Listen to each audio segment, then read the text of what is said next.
আমাদের বডির তো একটা মানে 24 আওয়ার্স একটা ক্লিনিং মেকানিজম প্রসেসের মধ্যে দিয়ে যাচ্ছে।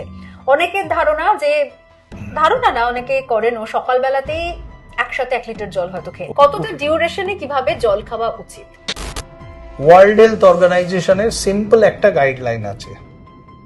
যদি সুস্থ মানুষ হয়, কিডনি রোগী, হার্টের রোগী, লিভারে পেটে জল জমেছে, ওইসবের কথা বলছি না, কিন্তু নর্মাল সুস্থ হেলদি ইন্ডিভিজুয়াল অ্যাডাল্ট সে কতটা জল খাবে না, প্রতি 20 কিলো বডি ওয়েট পিছু 1/2 লিটার।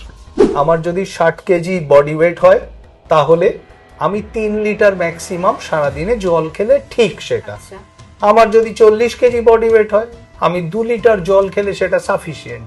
আমার যদি 70 কেজি বডি ওয়েট হয় তাহলে আমি মোটামুটি 3.5 লিটার অব্দি জল খেয়ে, বডি ওয়েট তার থেকে হাফ পরিমাণের জলটা যদি আমরা খাই লিটারে, তাহলে সেটা সঠিক হচ্ছে। একদম।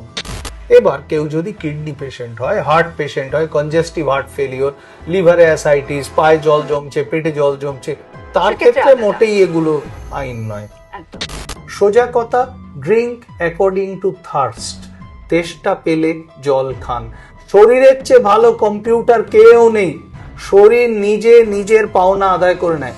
শরীর যদি বলে যে তেষ্টা পাচ্ছে, তার মানে আপনার শরীরে জল নেই, আরো জল খেতে হবে। আর সেই জন্যই বলছো যে জলটাও মানে পরিমিত খাওয়া দরকার, একদম তো নয়, যাতে তার ফাংশনটা এতটা না হয়ে যায় যে সৌন্দর্য ম্যাগাজিন পড়ে সকালে উঠেই 12 গ্লাস জল খাওয়ার দরকার। এমনি তোমরা সুন্দর থাকবে।